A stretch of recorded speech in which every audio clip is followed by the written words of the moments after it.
Implants are a permanent restoration that should last you your entire life if done correctly, but unfortunately they do sometimes fail, and here are the top 3 reasons why. The first reason is poor planning. An implant takes a lot of time to prepare and make sure that every step is made sure to be correct.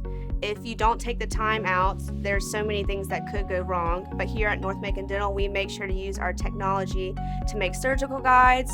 We planned way ahead to make sure each step, we custom make our surgical guides in-house, and we 3D print them to make sure that your implant's placed correctly.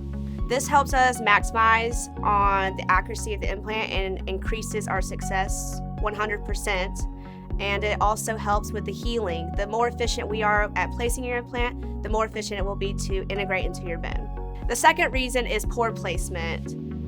Here we make sure that is not a problem for us because we have a CBCT in-house. And what that is a 3D imaging scan so that I can see how much bone they have, where their nerves are, and exactly where this implant needs to be perfect for that patient.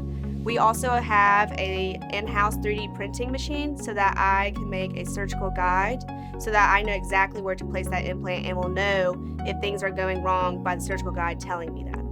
The third reason why implants fail is poor choices in materials. We use the highest quality implants and we make sure that it's the correct sizing. Sometimes people will not get the correct size implants and that's why it can fail. We are very accurate at that using our CBCT in-house. On top of that, we use PRF at North Macon Dental so that we could stimulate faster healing in your bone and so that your implant will be placed correctly. If you are interested in wanting implants, please come by North Macon Dental or give us a call and we will give you a complimentary consultation on dental implants.